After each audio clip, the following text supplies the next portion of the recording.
Well, Kuwaiti women have made significant strides in various fields, including electrical engineering. Over the past few decades, there has been a remarkable increase in female participation in higher education and the workforce in Kuwait.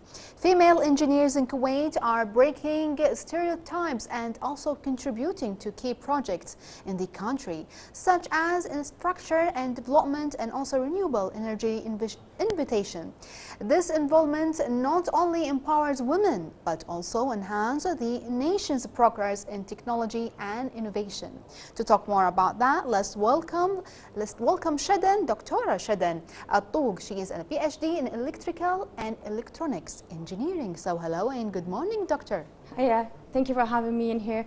You are most welcome. It's really an intense, actually, topic. We've been, me and colleague, talking about the women empowerment this morning, and you are one of the, let's say, samples of that.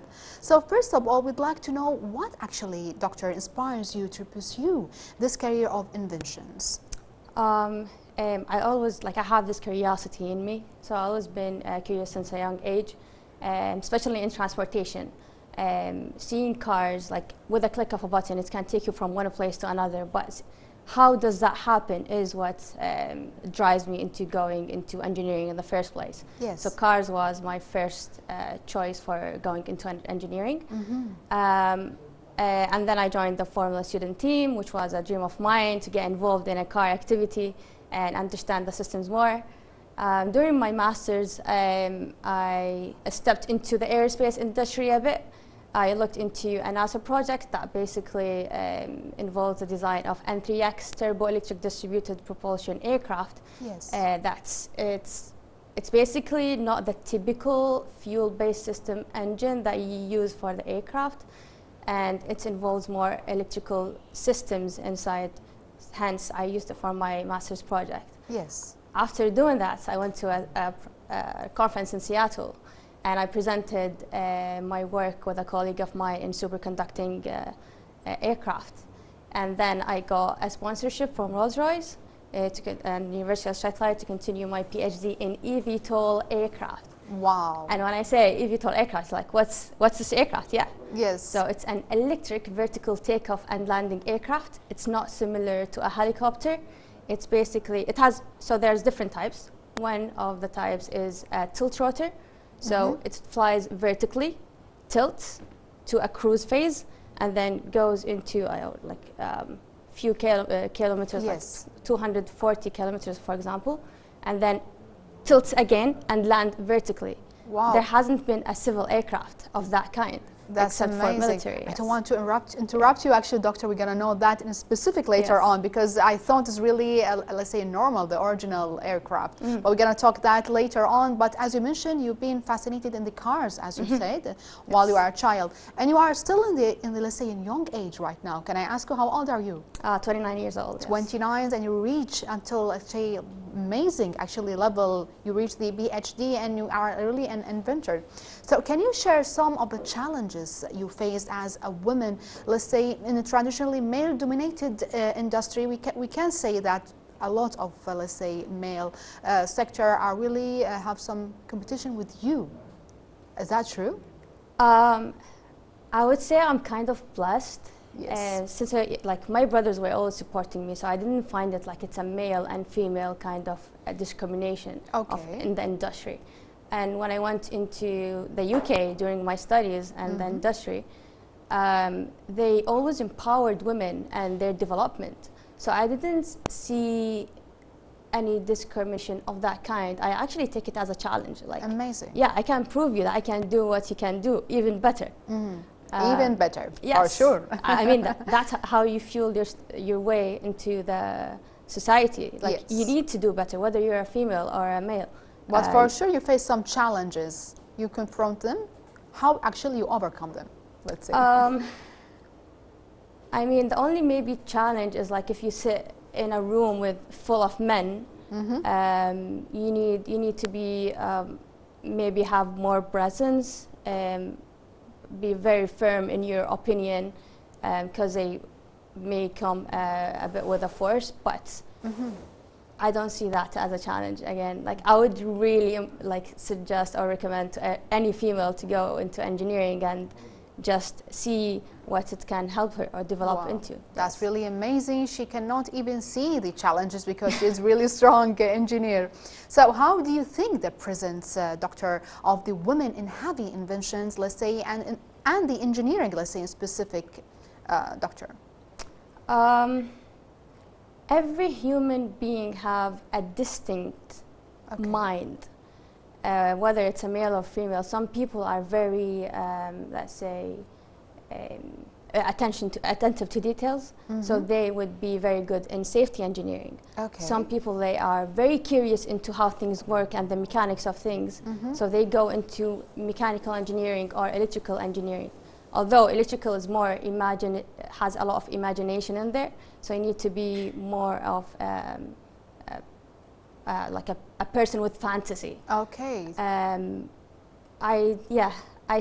I don't have like a say in what can women do directly impact the innovation. But she has really a huge impact on the technological, let's say, development in the past years. Of course, yes, always been. Like, if you look at the innovations that women have brought even in the aerospace industry, it's marvelous.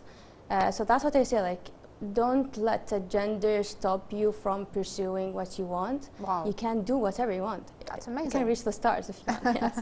That's amazing. So as far as we know that you've been working in the UK, that's really amazing actually for, let's say, 11 years, correct me if I'm wrong? Yeah, almost, yes, 12 years, yes. Yes, 12 years. So can you share your experience? Actually, it's really amazing. You found, let's say, a job in the UK. Yes. So when I started my studies, I've never imagined that I would stay 12 years in the UK. I was like, I'm getting my bachelor, I'm going back home. But since I joined the Formula student team, I got too much invested in electronics engineering. I loved it and I wanted to continue on it.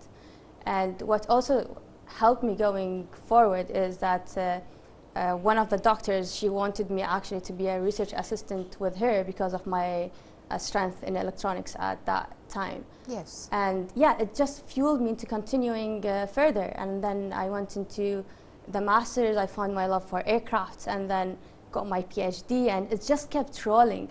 And when I was like in the middle of my PhD, I would say at the end of my PhD, yes, I got approached by the hiring managers at Vertical Aerospace. Wow. And they wanted me to join as an electrical power system designer for their electric aircraft.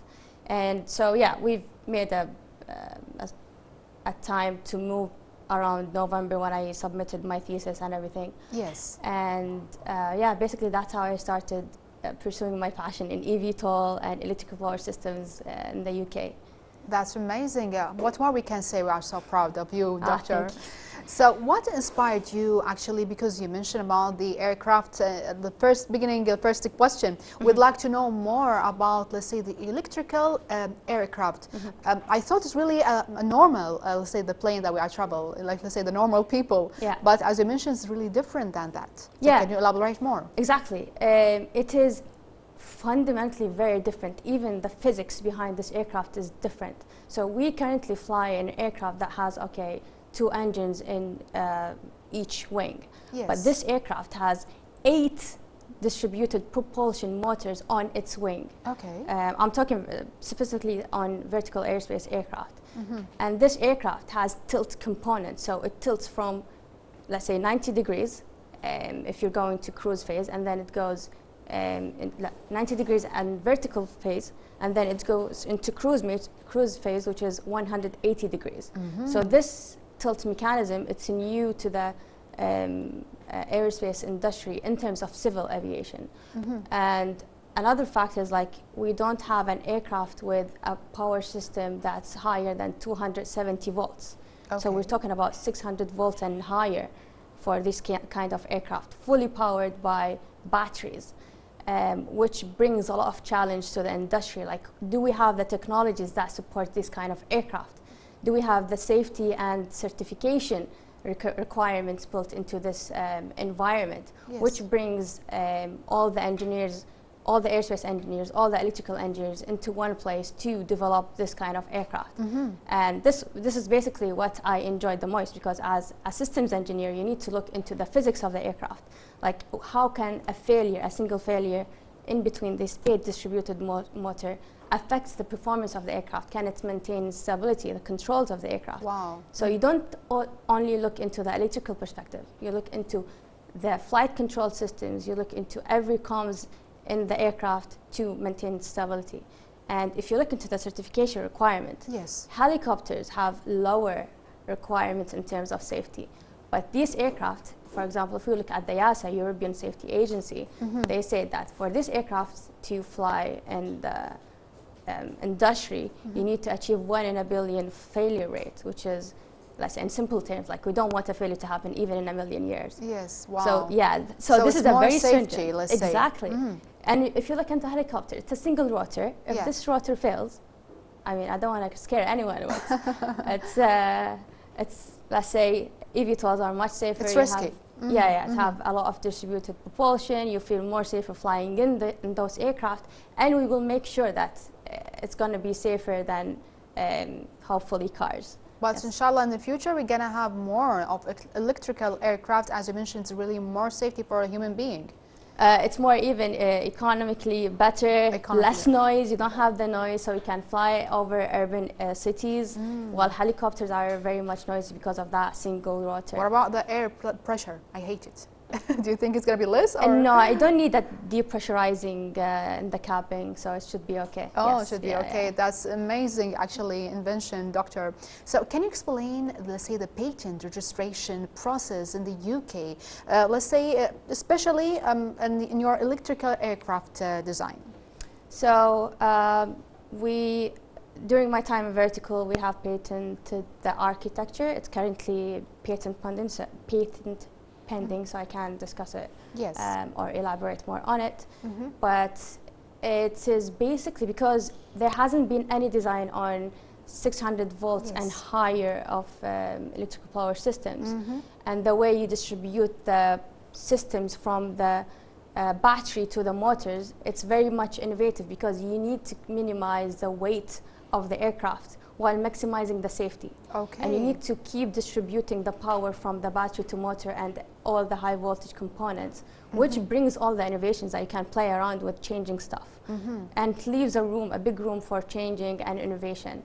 So that's why the company very much encourages us to go into the innovative part, because this is an innovative aircraft. So you have to do and keep develop further. It's really an intense scientific, actually, as you explained. But we would like to actually symbolize that for our dear viewers through the, let's say, the pictures we're going to have now in the screen, and we would like from you to explain that for us. We'd like to wait for that. But after, let's say, what challenges did you encounter while developing your patent application for your electrical, let's say, aircraft?